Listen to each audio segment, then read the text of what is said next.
How you? सब ठीक ठाक है? चल रही है पढ़ाई लिखाई? तो आ जाओ टॉपिक पे फिर। बच्चों, लास्ट लेक्चर में मैंने आपको एक्सप्लेन किया था इलेक्ट्रोस्टैटिक्स से रिलेटेड काफी टर्म्स। आई थिंक हम इलेक्ट्रिक फील्ड इंटेंसिटी तक पहुंच चुके थे।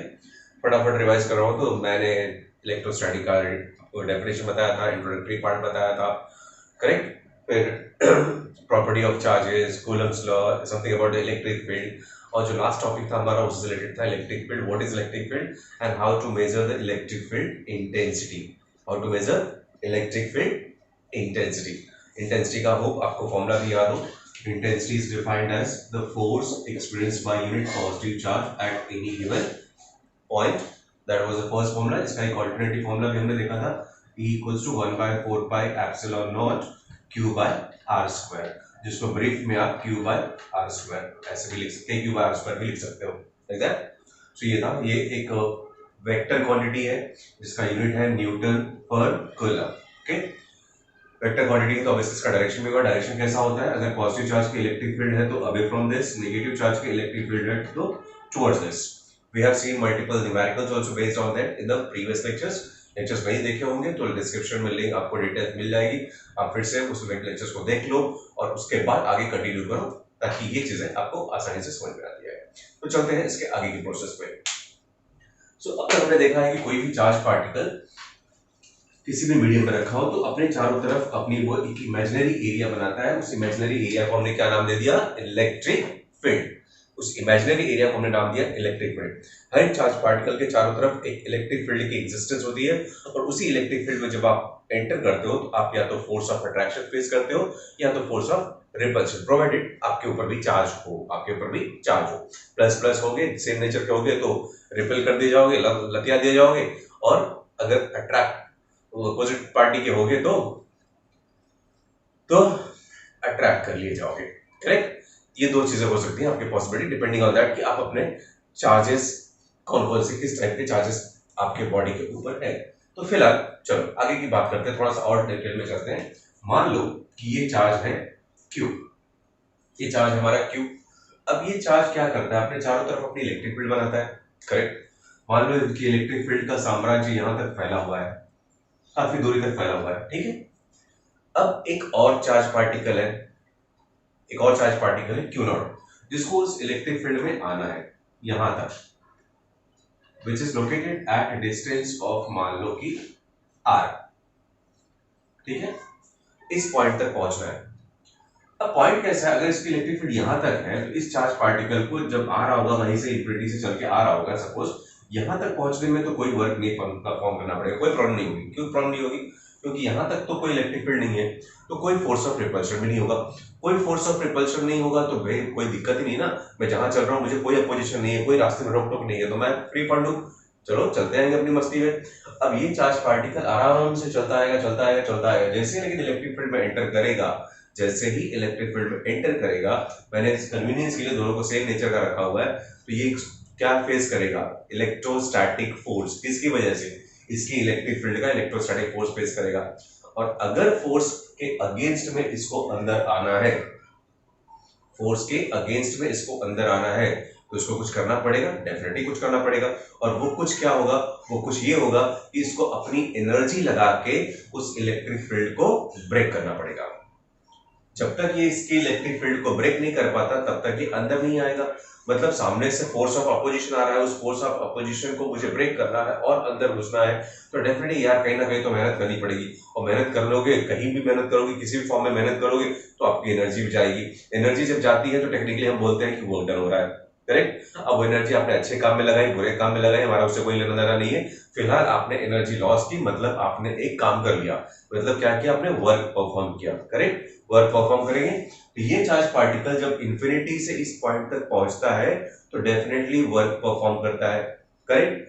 अब जैसे कि आपको पता है law of conservation of energy, आप किसी भी फॉर्म में एनर्जी को लॉस करते हो, किसी भी फॉर्म में जब एनर्जी को लॉस करते हो तो वो किसी और फॉर्म में कन्वर्ट हो जाती है। Law of conservation of energy तो यही बोलता है ना, energy can neither be created nor be destroyed but it converts from one form to another form. तो डेफिनेटली भैया जब मैंने कुछ वर्क परफॉर्म किया या आपने कुछ वर्क परफॉर्म किया इलेक्ट्रिक फील्ड में एंटर करते समय, इलेक्ट्रिक फील्ड में एंटर करते समय अगर आपने वर्क परफॉर्म किया है तो आपका तो एनर्जी लॉस हुआ, तो वो एनर्जी किधर जाएगी? जो एनर्जी आप लॉस कर रहे हो वो एनर्जी किधर जाएगी? किसी ना किसी फॉर्म में तो कन्वर्ट होगी ना, क्योंकि एक का लॉस दूसरे का हमेशा फायदा होता है, एक का लॉस हमेशा दूसरे का फायदा होता है। अगर रात चलते चलते सपोज मेरा 100 रुपए का नोट गिर गया, मेरा 100 रुपए का नोट गिर गया, मैंने देखा नहीं, मैं निकल लिया, पीछे कोई आ रहा है बंदा, उसकी नजर पड़ गई, वो तो उठा के जेब में रख लेगा चुपचाप, सिंपल ना। तो मेरी एनर्जी तो गई लेकिन किसी को तो मिली। तो सेम फंडा यहाँ पे भी एप्लीकेबल होता है कि ये चार्ज पार्टिकल जब अगर इंफिनिटी से यहां तक पहुंचेगा तो इस इलेक्ट्रिक फील्ड में पास होते समय वो कुछ तो वर्क परफॉर्म करेगा अगेंस्ट द इलेक्ट्रिक फील्ड, और जो भी वो वर्क परफॉर्म करता है वो स्टोर हो जाती है in the form of potential energy, in the form of potential energy. तो इसी सब चीजों से रिलेटेड कुछ हम आज पढ़ने वाले हैं। तो पहले हम ये देखेंगे कि इस बंदे को इंफिनिटी से यहां तक पहुंचने में, इंफिनिटी से यहां तक पहुंचने में कितना वर्क करना पड़ता है। जो भी ये वर्क परफॉर्म करेगा, जो भी ये वर्क परफॉर्म करेगा वो स्टोर हो जाता है in the form of potential energy. तो फिर हम साथ side by side potential energy भी निकाल लेंगे, बहुत इजी है। चलो आ जाते हैं टॉपिक पे, देखते हैं कैसे निकालते हैं। सबसे पहली चीज, मान लो हमें यहाँ पे इस पर्टिकुलर पॉइंट P पे फाइंड आउट करना है कि इसको यहाँ तक पहुंचते पहुंचते कितना वर्क परफॉर्म करना पड़ा, ठीक है। तो उसके पहले मैं क्या करता हूँ, एक और पीछे यहीं पे एक पॉइंट चूज कर लेता हूँ। Suppose there is a point A, ठीक है, there is a point A which is located at distance of x, कहां से? From the given charge Q। जब ये चार्ज पार्टिकल यहाँ पे पहुंचा था, जब ये चार्ज पार्टिकल यहाँ पे पहुंचा था, तो सपोज यहाँ पे इलेक्ट्रिक फील्ड तो नहीं होगी ना, डेफिनेटली इलेक्ट्रिक फील्ड है यहाँ पे जिसका डायरेक्शन इस तरफ होगा, इलेक्ट्रिक फील्ड है तो इसके ऊपर फोर्स भी होगा, isn't it? फोर्स तो होगा no doubt. At point A electric field की वैल्यू कितनी होगी? इलेक्ट्रिक फील्ड की वैल्यू कितनी होगी? के क्यू बाय आर स्क्वायर। तो के क्यू, ये इलेक्ट्रिक फील्ड प्रोड्यूस कर रहा है, यहां से यहां तक का डिस्टेंस कितना? X square. तो के क्यू बाय एक्स स्क्वायर, के मतलब 1/4 पाई एप्सिलॉन नॉट, इतनी इलेक्ट्रिक फील्ड यहाँ पे है। अब जब ये चार्ज पार्टिकल Q0 यहाँ पे पहुंचेगा तो क्या करेगा? वो फेस करेगा electrostatic force. So let F be the force experienced by Q0। कहां पे? At point A। At point A पे फोर्स फेस करेगा। फोर्स का एक्सप्रेशन क्या होगा? फोर्स का एक्सप्रेशन क्या होगा? Q0 into electric field. Last lecture में हमने देखा था intensity is defined as force per unit charge. Intensity is defined as force per unit charge. Force experienced by this charge will be given by Q naught E, correct. Last lecture में हमने देखा, भाई surprise होके मत देखो कहां से आया फॉर्मूला, लास्ट लेक्चर में हमने पढ़ा हुआ है intensity force per unit charge, force कितना होगा। अब देखो इतना फोर्स एक्सप्रेस कर रहा है तो हम इसको एक वैल्यू रख लेते हैं डिटेल में। F इक्वल्स टू E की वैल्यू अगर आप यहां पे रखते हो तो क्या आ जाएगा? K Q not divided by x square, correct. इतना फोर्स होगा, वापस कूलम्ब्स लॉ तो आ गया यार, कुछ नया थोड़ी ना है। इतना फोर्स ये फोर्स कर रहा है किस डायरेक्शन में? इस डायरेक्शन में। अब सपोज इस फोर्स के अगेंस्ट में इसको एक छोटा सा डिस्प्लेसमेंट कवर करना हो A टू B का, जिसका वैल्यू है dx। सपोज इस फोर्स के अगेंस्ट में ये छोटा सा डिस्प्लेसमेंट परफॉर्म करने वाला है, छोटा सा डिस्प्लेसमेंट, तो वर्क भी बहुत छोटा सा रहेगा, इनफाइनाइटेसिमल स्मॉल वैल्यू। तो late dw be the work done, let dw be the work done for small displacement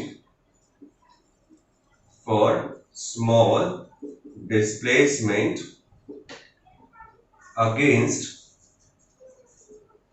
F, correct। small displacement कितना? dx against force F। तो as you know work equals to क्या होता है? work equals to होता है force into displacement। Work is force into displacement, but हमको यहाँ पे एक माइनस साइन इंप्लीमेंट करना पड़ेगा। क्यों इंप्लीमेंट करना पड़ेगा? क्योंकि फोर्स राइट साइड में लग रहा है, डिस्प्लेसमेंट लेफ्ट साइड में हो रहा है, दोनों वेक्टर्स हैं, they are in opposite direction. तो नेगेटिव साइन किस लिए? अपोजिट डायरेक्शन के लिए।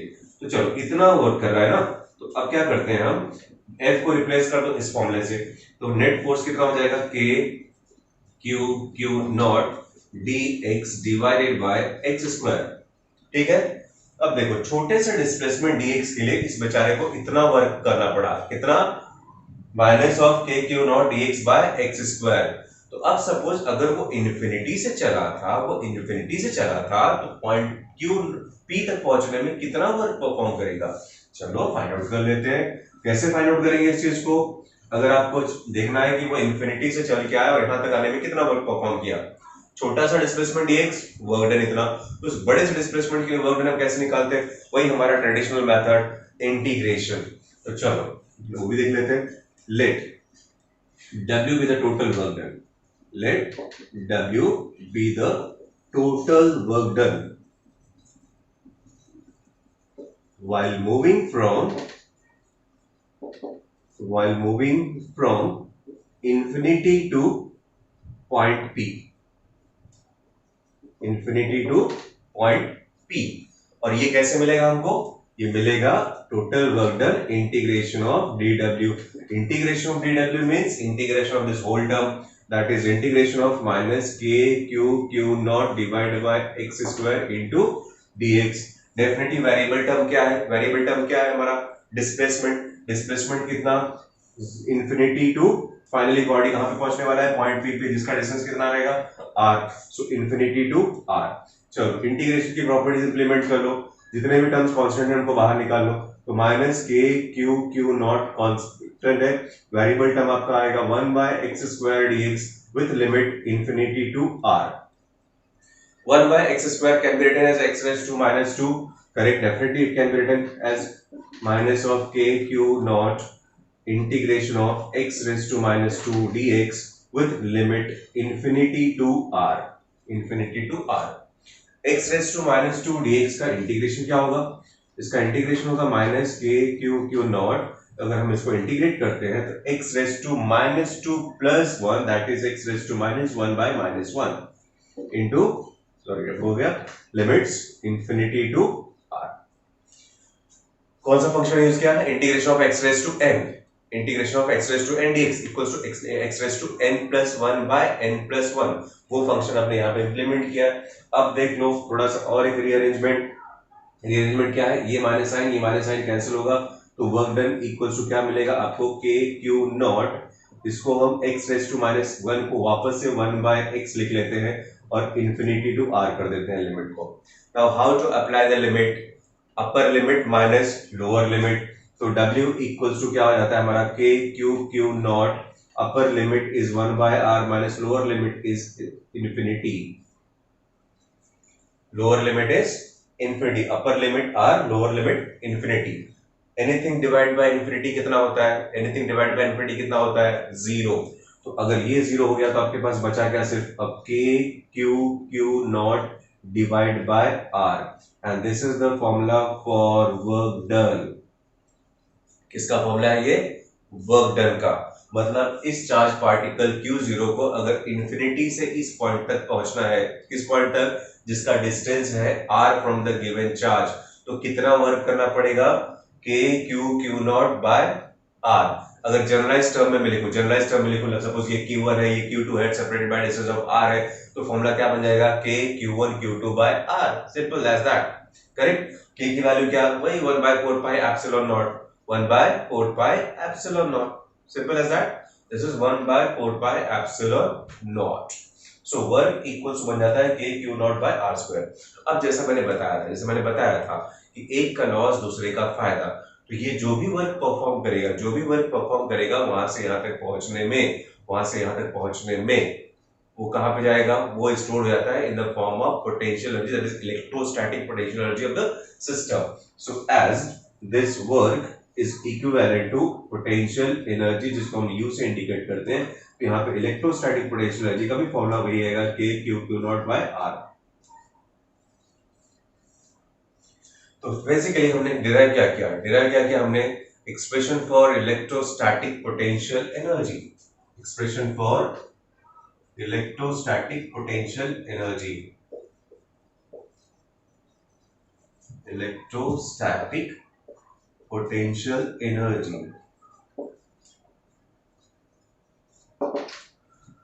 सो ये क्वेश्चन आपको वर्क डन के डेरिवेशन में भी काम आ सकता है। अगर एक्सप्रेशन आता है derive expression for the work done का डेरिवेशन आता है while moving from one point infinity to the given point, तो भी आप यही आंसर लिखोगे, तब आपका ये लास्ट पॉइंट रहेगा।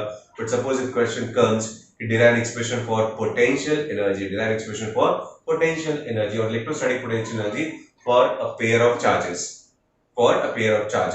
तो भी आपका यही डेरिवेशन रहेगा। बट फिर आपको यहाँ पे एंड कहाँ पे करना पड़ता है, इस पॉइंट पे कि this work is stored in the form of potential energy, so potential energy for pair of charges q q naught by r। Simple as that. तो डेरिवेशन में कुछ प्रॉब्लम, कोई डाउट, कोई शक नहीं ना, होगा भी नहीं, मुझे पता है। तो पॉइंट ये आता है कि जब चार्ज इंफिनिटी से जैसे इलेक्ट्रिक फील्ड में एंटर करता है, electrostatic force of repulsion face करेगा और उस फोर्स के अगेंस्ट में अगर उसको एंट्री करनी है तो ऑब्वियसली फोर्स एंट्री जब आप करते हो तो आपको क्या करना पड़ता है, वर्क परफॉर्म करना पड़ता है। क्यों वर्क क्यों करना परफॉर्म करना पड़ता है, क्योंकि आप वहां पे एनर्जी लॉस कर रहे हो अपनी, और जब भी आप एनर्जी लॉस करते हो तो टेक्निकली आप वर्क परफॉर्म करते हो, और यही है वो वर्क डन का फॉर्मूला। सो भाई साहब Q नॉट को जब इलेक्ट्रिक फील्ड में एंटर करना है तो उनको इतना वर्क परफॉर्म करना पड़ेगा, और जो भी वो वर्क परफॉर्म करेंगे वो कहां पे स्टोर हो जाएगी, in the form of electrostatic potential energy. ओ डेरिवेशन पूरा समझ में आया होगा। Will see numericals also based on that, but उससे पहले थोड़ी और कुछ चीजें कर लेते हैं, देखो इसी वर्क से रिलेटेड एक पॉइंट मैं बताता हूँ, ठीक है। डेरिवेशन छाप लिया, वीडियो पॉज करके छाप लो, क्योंकि मैं इसको ऐड करने वाला हूँ।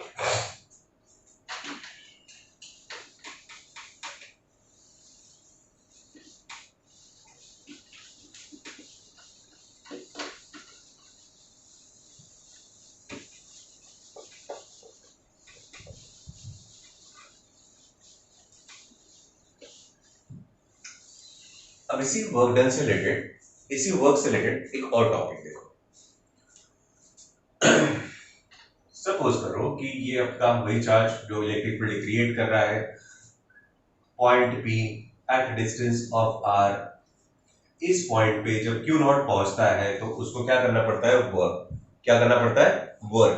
अभी हमने देखा एक्सप्रेशन क्या था उसका, K Q naught by r, इतना वर्क परफॉर्म किया ना। चलो अगर इस पॉइंट तक पहुंचने में जो भी वर्क इसने परफॉर्म किया, that work done by unit positive charge, that is W by Q naught, जो भी वर्क ये परफॉर्म करता है इस पॉइंट तक पहुंचने में, मान लो उसने वर्क परफॉर्म किया W जो हमने कैलकुलेट किया था, so that work done by unit positive charge, this work done by unit positive charge is known as electric potential, that term is known as electric potential energy तो अभी हमने देखी। अब ये नया टर्म क्या, इलेक्ट्रिक पोटेंशियल, सिंबल क्या है इसका, capital V। So work done by unit positive charge while coming from infinity to the given point is known as or defined as the electric potential at that given point. Definition dictate कर रहा हूँ, लिख लो, definition dictate कर रहा हूँ, लिख लो। So in a given electric field at any given point, in a given electric field at any given point, the electric potential is defined as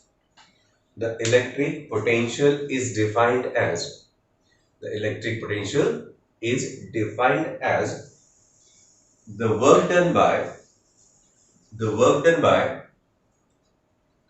unit positive charge,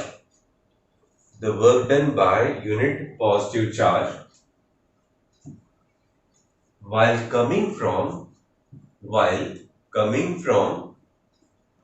infinity to the given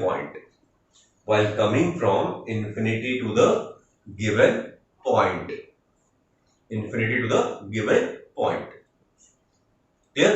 सो देखो infinite distance से जब चल के आप किसी point तक पहुंचते हो इलेक्ट्रिक फील्ड में, जो भी वर्क आपने परफॉर्म किया वो तो पोटेंशियल एनर्जी में कन्वर्ट हो गया, वो तो एक अलग चीज है। But that work done by unit positive charge का ये जो कंटेंट है इसको हमने नाम दे दिया इलेक्ट्रिक पोटेंशियल। अब ये उसका मैथमेटिकल फॉर्मूला है V equals to W by Q not, V equals to W by Q naught. As per this mathematical formula, unit क्या होना चाहिए? यूनिट क्या होना चाहिए? Work, joule, charge, coulomb. So it should be joule पर coulomb. अगर dimension की भी बात कर लेते हैं, वो तो बहुत जरूरी चीज है, डायमेंशन पता ही होना चाहिए आपको. कभी कभी बहुत सिंपल टर्म्स में भी डायमेंशन एंट्रेंस में भी पूछ लेते हैं. तो जूल का डायमेंशन क्या होता है? m1 l2 t minus 2. Coulomb is it, that is a into t. Simplify कर लेते हैं, m1 l2 t minus 3 और a raised to minus 1. That's dimension for this term. Scalar और वेक्टर. स्केलर और वेक्टर सामने देखो, वर्क स्केलर, चार्ज स्केलर, तो definitely it's a scalar quantity. क्या है ये? Scalar quantity. मतलब इसको ऐड सब्ट्रैक्ट करने के लिए आपको किसी भी स्पेशल रूल्स रेगुलेशन की जरूरत नहीं है. आप नॉर्मली एडिशन कर सकते हो जैसे नॉर्मल स्केलर क्वांटिटीज का हम करते हैं. तो ये है हमारा फॉर्मूला फॉर पोटेंशियल. अब अपार्ट फ्रॉम दैट एक और चीज बता दूं, कभी कभी जूल पर कूलम की जगह पे हम एक कॉमन टर्म भी यूज कर सकते हैं जिसको बोलते हैं volt. Symbol is capital V followed by the name of the person. इसलिए कैपिटल में लिखोगे तो सब सारे स्मॉलर फॉन्ट्स में होते हैं, और जब सिंबल आप यूज कर रहे हो तो कैपिटल को भी यूज किया जाता है. तो वोल्ट भी यूज होता है. अब इसका एक और अल्टरनेटिव फॉर्मूला देख लो. अभी हमने डिराइव किया एक्सप्रेशन फॉर वर्क, तो पोटेंशियल भी हम निकाल सकते हैं. उसके जगह पे अगर मैं इसका फुल फॉर्म रख दूं तो क्या आएगा? K Q not divide by R overall divide by Q naught. क्या होगा? Q को कैंसिल आउट करेगा और जो आपके पास फॉर्मूला बचेगा वो क्या होगा? V equals to k q by r. V equals to k q by r. ये हमारा पहला फॉर्मूला, ये हमारा दूसरा फॉर्मूला. तो पोटेंशियल किस पे डिपेंडेंट है? देखो, अगर आपको वर्क दिया है और बाहर वाला चार्ज का डिटेल दिया है तो you can go for this formula. But जैसे बताया ना, हर बार दूसरों पे क्यों डिपेंडेंट होना? सेल्फ डिपेंडेंसी भी तो कोई चीज होती है. ना, हमेशा दूसरों पे डिपेंडेंट रहोगे लाइफ टाइम तक. तो बेटर है ये भाई साहब ने कुछ ऐसा भी फॉर्मूला होना चाहिए ना कि जहां पे मेरा चार्ज है, मुझे मालूम है मेरे पास कितना चार्ज है और मुझे पता करना है कि उस मेरे सर्टेन पॉइंट पे मेरा पोटेंशियल कितना है. तो फिर ये फॉर्मूला. तो इस फॉर्मूले से अगर आपको चार्ज का वैल्यू पता है, जो चार्ज इलेक्ट्रिक फील्ड प्रोड्यूस कर रहा है, और डिस्टेंस पता है किस डिस्टेंस पे मुझे देखना है कि मेरा पोटेंशियल कितना है मेरे फील्ड का, तो ये फॉर्मूला यूज करके मैं डायरेक्टली निकाल सकता हूं. इसके लिए मुझे किसी दूसरे चार्ज पर डिपेंडेंट होने की जरूरत नहीं है. तो ये दो फॉर्मूले हैं इलेक्ट्रिक पोटेंशियल के. दोनों में से कोई भी formula depending on the content given आप पोटेंशियल निकाल सकते हो. This is what the electric potential. क्या बोलते हैं इसको? Electric potential. जैसा आपको पता है भी ये स्केलर क्वांटिटी है, तो कैलकुलेशन करने में आपको कोई स्पेशल रूल्स एंड रेगुलेशन की जरूरत नहीं पड़ती है. मान लो किसी पॉइंट पे मल्टीपल चार्जेस है, कुछ इस तरह से. ये तो एक सिंगल चार्ज का हो गया. अब देखो, सपोज करो कि यहाँ पे एक चार्ज है, दूसरा चार्ज यहाँ पे है, तीसरा चार्ज यहाँ पे है Q3, और एक पर्टिकुलर पॉइंट पे मुझे यहाँ पे फाइंड आउट करना है पोटेंशियल. इसके सबके डिस्टेंसेस दिए होंगे. इसका डिस्टेंस R1, इसका डिस्टेंस R2, इसका डिस्टेंस R3. ठीक है. और इस पॉइंट पे बोला गया कि find out the net potential. तो क्या करोगे? V net, that is net potential, will be equal to सीधा potential due to first charge plus potential due to second charge plus potential due to third charge. अगर n number है तो ये सिलसिला चलता रहेगा. इसमें कोई स्पेशल रूल्स एंड रेगुलेशन की जरूरत नहीं होती है. सीधे V1 V2 V3 कैलकुलेट करो. कैसे मिलेगा? ये वाला फॉर्मूला यूज करके. और डिटेल में जाना चाहते हो तो K कॉमन आ जाएगा सबका, Q1 by R1, Q2 by R2 plus Q3 by R3, और n टाइम्स है तो यही चीज को आप n टाइम्स कैलकुलेट कर देंगे. तो इस तरह से आप किसी भी पॉइंट का पोटेंशियल निकाल सकते हो या किसी भी पॉइंट पर पोटेंशियल निकाल सकते हो due to a single charge. ठीक है. सो हमने क्या देखा अभी? Electro work done by the electric charge, then potential energy का एक्सप्रेशन, और ये फाइनली हमारा जो नया टर्म इलेक्ट्रिक पोटेंशियल. न्यूमेरिकल्स पे जाने से पहले एक और चीज आपको बता दो. अब ये जो टर्म हमने देखा इलेक्ट्रिक पोटेंशियल, ये भी इलेक्ट्रिक फील्ड की प्रॉपर्टी है. इलेक्ट्रिक फील्ड इंटेंसिटी देखा तो वो भी इलेक्ट्रिक फील्ड की प्रॉपर्टी है. मतलब दोनों कहीं ना कहीं सेम फैमिली को बिलोंग करते हैं. isn't it? तो जब दो लोग सेम फैमिली को बिलोंग करते होंगे तो कहीं ना कहीं उनके बीच में भी कोई रिलेशन तो होगा ना. कोई किसी का चाचा होगा, कोई किसी का मामा होगा, कोई किसी का काका होगा, कोई किसी का भाई होगा, भाई बंधु कोई ना कोई तो रिलेशन बनता है ना यार, सेम फैमिली को बिलोंग करने वाले लोगों में कोई ना कोई तो रिलेशन बनता है। तो डेफिनेटली इलेक्ट्रिक फील्ड इंटेंसिटी और इलेक्ट्रिक पोटेंशियल में भी कहीं ना कहीं कुछ रिलेशन होगा, कहीं ना कहीं कुछ रिलेशन होगा। उसको भी हम देख लेते हैं, चेक कर लेते हैं क्या होता है रिलेशन। ठीक है, ये चीज समझ में आई। चलो आगे की तरफ बढ़ते हैं। सो दिस इज पोटेंशियल के दो फॉर्मूले।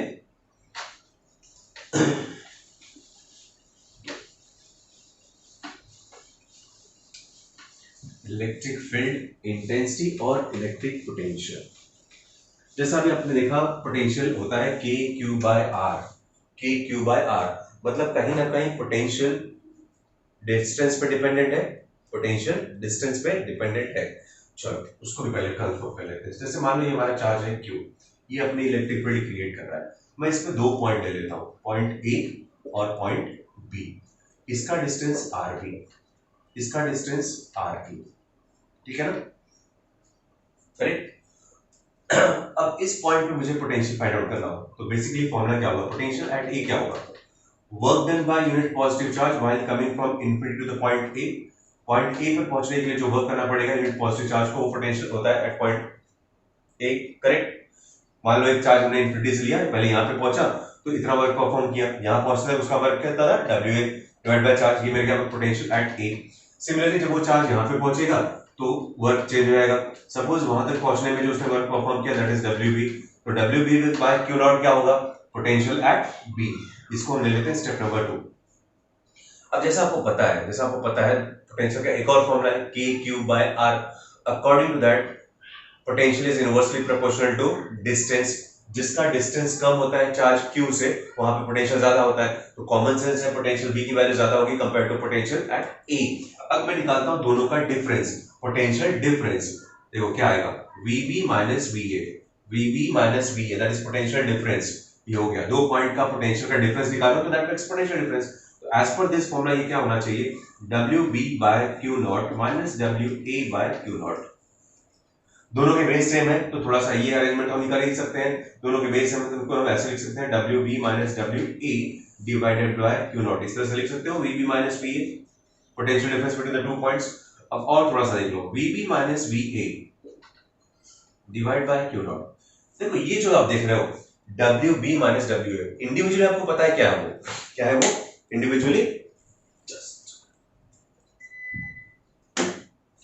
WA क्या है, work done by unit positive charge while coming from infinity, इस पॉइंट तक पहुंचने का वर्क। WB क्या है, इनफिनिटी से पॉइंट B तक पहुंचने का वर्क। तो ये WB माइनस WA क्या है, WB माइनस WA क्या है, work done to move from B to A और A टू B। सोच के बताओ, सोच के बताओ, WB माइनस WA क्या है, work done to move from A to B और B टू A। ये डिफरेंस क्या है, पहले B आ रहा है तो B टू A होगा। B टू A कैसे हो सकता है यार, B टू A कैसे हो सकता है, चलेगा तो A टू B ना, A से B की तरफ जाते हुए वर्क परफॉर्म करना पड़ा है। तो इसको हम ऐसे भी लिख सकते हैं, work done while moving from A to B। Brief में आप ऐसे भी लिख सकते हो, work done while moving from A to B and here you got the potential difference between the two points. मतलब अब आपको इनफिनिटी से लाने की जरूरत नहीं है। हो सकता है इलेक्ट्रिक फील्ड में कभी ऐसा दिया कि दो पॉइंट्स है A और B, तो आपको A से B पे जाने में कितना वर्क परफॉर्म करना पड़ेगा, ये लॉजिक है सिंपल सा। या उन दोनों पॉइंट्स के बीच का पोटेंशियल डिफरेंस कितना है, ये आपको डायरेक्टली पूछ लिया जाए। तो हर बार जरूरी नहीं कि आप A का पोटेंशियल निकालोगे, B का पोटेंशियल निकालोगे। अगर आपको ये पता है कि A से B में जाने पे कितना वर्क परफॉर्म करता है, तो that work divide by q not, वो बताएगा उन दोनों पॉइंट्स के बीच का पोटेंशियल डिफरेंस। और अगर आपको पोटेंशियल डिफरेंस पता है, तो वो डन मिल जाएगा, simple. So this is expression for potential difference. This is the term or the logic, potential difference between two points, potential difference between two points. Electric field के दो पॉइंट के बीच का अगर आपको पोटेंशियल डिफरेंस निकालना है, तो this is the alternative method, VB minus VA equals to work done by charge, where WAB stands for what, work done while moving from A to B। आप इसको लिख सकते हो उससे डिटेल में, where उल्टा नहीं पढ़ना कभी भी, where WAB is work done while moving from A to B। चलो छाप लो, चीजें समझ में आ गई है तो छापना तुम्हारा फर्ज है, करेक्ट, हमारी ड्यूटी है। समझे तो भी छापना है, नहीं समझे तो भी छापना है, तो छापना तो पड़ेगा आपको, छापो। So that's expression for work done between the, sorry, expression for potential difference between two given points, and that's the work done. This is the work done. चलो एक एक पॉइंट की बात करते हैं, पॉइंट की बात करते हैं। अगर आपकी सारी चीजें आपको समझ में आ चुकी हैं और हमको बेसिक फॉर्मूला पता भी है, work potential is equal to work by charge. एक क्वेश्चन आपका थोड़ा डाउट क्लियर करने जैसा क्वेश्चन है ये। मान लो यहाँ पे इलेक्ट्रिक फील्ड है, ठीक है, इलेक्ट्रिक फील्ड है, इस पर्टिकुलर पॉइंट पे मुझे मालूम ये पोटेंशियल कितना है। चलो मान लो पोटेंशियल है 4 वोल्ट, कितना, 4 वोल्ट यहाँ पे पोटेंशियल है, और स्ट्रेट लाइन डिस्टेंस पे यहाँ पे एक चार्ज है Q नॉट, कितना, Q नॉट। चलो उसकी वैल्यू लेते हैं, मान लो कि ये चार्ज है 2 कूलम, कितना, 2 कूलम। अगर ये चार्ज यहां से यहां तक आता है, यहां से यहां तक आता है, चलो नाम दे देते हैं पॉइंट्स के, A टू B यहां पे आता है सीधा सीधा, तो आपसे पूछा गया कि calculate the work done, calculate work done while moving from A to B, while moving from A to B, क्योंकि यहाँ पॉइंट ये तो इलेक्ट्रिक फील्ड है नहीं, तो पोटेंशियल वहां तो जीरो होगा, और यहाँ पे 4 वोल्ट है, तो आप work done while moving from A to B कैसे निकालोगे, work done A to B का कैसे निकालोगे, पॉइंट A से B आना है, तो सीधे से आपके पास है पोटेंशियल डिफरेंस, पोटेंशियल डिफरेंस दोनों पॉइंट्स के बीच का, यहाँ पे 4 वोल्ट है, ये फील्ड इलेक्ट्रिक फील्ड के बाहर है, तो वहां पे पोटेंशियल जीरो हो गया, तो work done equals to potential difference VB minus VA into Q naught, ये कितना आएगा 4 minus 0 into 2, correct, and that is 8 joule का वर्क डन होता है, करेक्ट, 8 जूल का वर्क डन होता है। ये स्ट्रेट पाथ फॉलो करके आया, तो अब ये पहला पार्ट था। अब इसी में आपसे पूछा जाए, अगर इसी में पूछा जाए, सपोज ये भाई साहब को थोड़ा मटर गश्ती करनी थी, क्या करनी थी, थोड़ी सी मटर गश्ती करनी थी, इनको सीधे सीधे नहीं आना था, टाइम पास करते हुए थोड़ा मिलते जुलते हालचाल, गांव देश का हालचाल लेके आना है, लोगों से, दोस्तों से, यारों से, और इस तरह से हालचाल लेते हुए यहाँ पे आए, हालचाल लेते हुए यहाँ पे पहुंचे। जब ये अगर सीधे सीधे आते तो इनको डिस्टेंस कवर करना पड़ता s, डिस्टेंस कवर करना पड़ता s, लेकिन जब ये घूमते फिरते आए हैं तो सपोज इन्होंने डिस्टेंस कवर किया है 4s, कितना, 4s, ये स्ट्रेट लाइन पाथ था। अब ये घूमते फिरते आए हैं A to C to B, जब सपोज अगर ये A to C to B आते हैं तो फिर आपसे वही सेम क्वेश्चन पूछा जाएगा, how much is the work done by the charge Q naught while moving from A to B via C, via C। सोचो और बताओ कितना वर्क होगा, तो टाइम स्टार्ट्स नाउ, सोचो कितना वर्क होगा।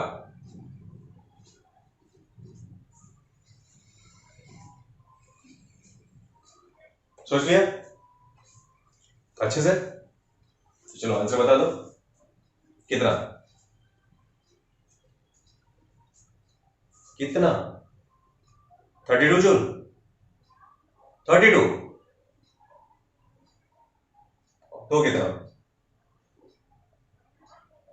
2 जूल, अबे 2 जूल भी नहीं होगा, फिर से सोचो,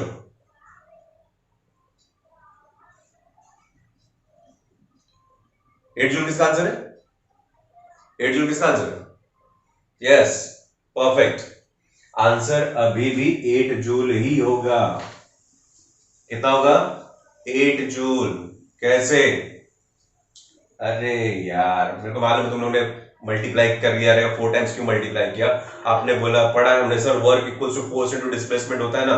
अब यहां से देखो, यहां से एस चला, वहां पे 4 गुना चल के आया, अरे तो वो 4 गुना डिस्टेंस चला, 4 गुना डिस्टेंस चला, डिस्प्लेसमेंट तो वही ना। अगर आप वो वर्क वाला लॉजिक भी यूज करो, वर्क वाला लॉजिक भी यूज करो, work equals to force into displacement, तो डिस्प्लेसमेंट तो अभी भी उतना ही है, तभी भी वर्क वहां से भी आंसर वही आएगा। बट अगर मैं पोटेंशियल डिफरेंस वाला लॉजिक यूज करूं तो भाई वो A से B पे ही आया तो वाया S आया, वाया C आया, क्या फर्क पड़ता है, हमको तो सिर्फ पोटेंशियल डिफरेंस ही लेना देना है ना, सिर्फ पोटेंशियल डिफरेंस लेना देना है। तो A टू B पहुंचो, चाहे यहां से पहुंचो चाहे कहीं पूरी दुनिया घूम के आओ, हमसे कोई लेना देना नहीं है, हमको सिर्फ पोटेंशियल डिफरेंस से लेना देना है, और पोटेंशियल डिफरेंस अभी भी उतना ही है, तो आंसर भी कितना आएगा, 8 जूल ही आएगा। दिमाग की बत्ती जलाओ, आंसर कितना आएगा? 8 जूल। इसका मतलब क्या हुआ? मतलब क्या हुआ इसका? इधर से भी आया तो उतना ही, इधर से घूम के आया तो भी इतना ही, तो भी उतना ही वर्क परफॉर्म किया। ये तो नाइंसाफी है इसके साथ। चलता है नाइंसाफी भी चलती है, कभी कभी नाइंसाफी करनी पड़ती है।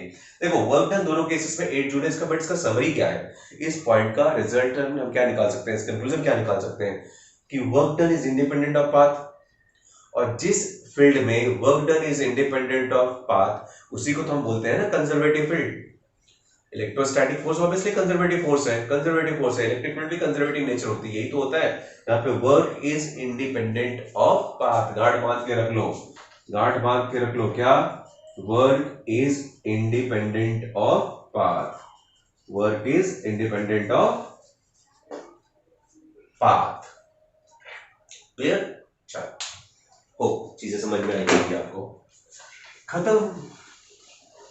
एक और चीज मैं आपको लेके गया था उस टॉपिक पे कि इंटेंसिटी और पोटेंशियल दोनों एक ही फील्ड को बिलोंग करते हैं, तो उनके बीच में रिलेशन क्या है? चलो देख लेते हैं। कोई किसका भाई लग रहा है, कौन किसका चाचा लग रहा है, या कोई और रिलेशन है इनके बीच में। आज हम उस रिलेशन का पता लगा ही रखेंगे, लेते हैं कि आखिर उनके बीच में रिलेशन क्या है, क्या चल रहा है इलेक्ट्रिक फील्ड और पोटेंशियल के बीच में। चलो देख लेते हैं, बहुत अच्छी चीज है ये। हमारा चार्ज क्यू ये इलेक्ट्रिक फील्ड क्रिएट कर रहा है, करेक्ट? इलेक्ट्रिक फील्ड क्रिएट कर रहा है। मान लो यहाँ पे एक पॉइंट है P, पॉइंट है P, जहां पे हमने एक चार्ज रख दिया, कितना? Q naught. क्या करेगा ये? डेफिनेटली यहाँ पे इलेक्ट्रिक फील्ड होगी इसकी इलेक्ट्रिक फील्ड क्या करेगी? इसके ऊपर फोर्स एक्सर्ट करेगी पॉइंट P पे। At point P force experienced by Q naught क्या आएगा? Force experienced by Q naught क्या आएगा? F equals to Q naught into intensity, correct ना? Force experienced is equal to Q naught into intensity of the electric field. अगर suppose इस particular point पे इस charge की इंटेंसिटी E है तो ये तरह फोर्स फेस कर रहा होगा, करेक्ट? अब सपोज इस फोर्स के अगेंस्ट में अंदर आना है इसको, तो क्या करेगा? वर्क परफॉर्म करेगा। मान लो पॉइंट P से Q तक एक स्मॉल डिस्प्लेसमेंट परफॉर्म किया dx, तो स्मॉल वर्क डन भी होगा। लेट dw, चलो फटाफट, अब सारी थ्योरी आपको पता है। Let dw be the small work done, let dw be the small work done, okay, against F, small work done against F। तो हम क्या लिख सकते हैं? Work done equals to force into displacement F into dx। Again minus sign तो बनता ही है भाई, क्योंकि फोर्स इधर डिस्प्लेसमेंट इधर, तो work equals to force into displacement. अब इसको यहाँ पे रिप्लेसमेंट दे दो, dw equals to minus F को हम Q नॉट इंटू E लिख सकते हैं, यस डेफिनेटली लिख सकते हैं। dw equals to minus of Q naught E into dx, correct? अब देखो एक और चीज, इसको यहां पे लेके आओ, इसको यहां पे लेके आओ, क्या होगा? dw by Q naught equals to minus of E into dx। Oh ये क्या है? ये क्या है? dw by work by charge, work by charge क्या होता है? पोटेंशियल। वर्क बाय चार्ज क्या होता है? पोटेंशियल। और dw क्या है? dw is the work done while moving from P to Q, dw is the work done while moving from P to Q। तो work done while moving from one point to another point divided by charge क्या होता है? potential difference, potential difference। Suppose मान के चलो कि P और Q के बीच का potential difference dV है। let dV be the potential difference, let dV be the potential difference between P and Q। अगर इन दोनों पॉइंट्स के बीच का पोटेंशियल डिफरेंस आपको मिल गया तो मैं यहाँ पे dV रख सकता हूँ, तो dV इक्वल्स टू क्या बचेगा? Minus of E into dx। यहां से अगर मैं E को एक तरफ रखूं, बाकी के पैरामीटर दूसरी तरफ ले लूं, तो क्या बचेगा? E equals to minus of dV by dx। E equals to minus of dV by dx। क्या मिला? E equals to minus of dV by dx। where this dV by dx मतलब किसी दो पॉइंट्स के बीच का potential difference divide by separation between those two points. तो dV by dx is known as potential gradient of electric field। इसको क्या बोलते हैं? potential gradient of electric field। This is known as potential gradient of electric field। ये definition में भी पूछा जाता है, what do you mean by potential gradient? What do you mean by potential gradient? potential gradient क्या होता है? dV by dx, it is defined as the potential difference per unit length। It is defined as potential difference per unit length. As per that अब हम intensity को क्या बोल सकते हैं, इंटेंसिटी को हम क्या बोल सकते हैं, इंटेंसिटी को हम इस तरह से भी डिफाइन कर सकते हैं, intensity equals to negative potential gradient of the electric field. Intensity is also defined as negative potential gradient of the electric field. So intensity का एक और नया फॉर्मूला और intensity और potential के बीच का मैथमेटिकल रिलेशन आपके सामने है। So intensity is also defined as negative potential gradient of the electric field. बच्चों यहां से एक और नया फॉर्मूला मिलता है और इस फॉर्मूले से अगर आपको वापस इंटेंसिटी की यूनिट बतानी हो तो यूनिट ऑफ इंटेंसिटी क्या होनी चाहिए, यूनिट ऑफ इंटेंसिटी क्या होनी चाहिए बताओ। Potential difference is measured in volt and distance is measured in metre. तो वोल्ट पर मीटर, यहां से इंटेंसिटी का एक नया यूनिट मिलता है वोल्ट पर मीटर। पहले हमने क्या पढ़ा हुआ है, न्यूटन पर कूलम। तो न्यूटन पर कूलम और वोल्ट पर मीटर दोनों ही यूनिट्स किसके हैं, इलेक्ट्रिक फील्ड इंटेंसिटी के। तो ऑब्जेक्टिव्स में कभी कभी पूछा जा सकता है, आपको क्या पूछा जा सकता है, newton per coulomb is equivalent to, obviously it is equivalent to volt per metre. सो इस क्वेश्चन का आप हेडिंग देख सकते हो कि relation between electric field intensity and potential difference, relation between, this is relation between electric field intensity and potential difference, electric field intensity and potential difference, one of the very important thing। बहुत बार इस पे questions आते हैं। फिलहाल अब ये lecture थोड़ा सा लंबा हो रहा है तो फिर हम इस लेक्चर में अभी न्यूमेरिकल्स पे नहीं आएंगे, नेक्स्ट लेक्चर में मैं इस पे बेस्ड न्यूमेरिकल्स कराऊंगा, ठीक है। इस बेस्ड न्यूमेरिकल्स देखते हैं हम नेक्स्ट लेक्चर में, ठीक है। तो होप जितनी भी चीजें आपको समझाई होगी, समझ में आई होगी, नहीं समझ में आई होगी तो रिपीट टेलीकास्ट देखो इस सीरियल का, मल्टीपल टाइम्स देखो, जब तक कि सारी चीजें आपके दिमाग में फिट नहीं हो जाती हैं तब तक आपको ये देखते रहना है, वीडियोस देखते रहना है और पढ़ते रहना है, ठीक है। सो फिलहाल अभी के लिए मैं टाटा बाय बाय करता हूँ। नेक्स्ट लेक्चर में इस कंसेप्ट पे बेस्ड हम न्यूमेरिकल्स देखेंगे, क्या देखेंगे, न्यूमेरिकल्स, ओके। सो ठीक है, वेरी गुड, टेक केयर और अच्छी तरह से पढ़ के तभी बैठना न्यूमेरिकल वाला लेक्चर, बहुत अच्छे न्यूमेरिकल्स करने वाले हम लोग, ओके। चलो बाय बाय, टाटा।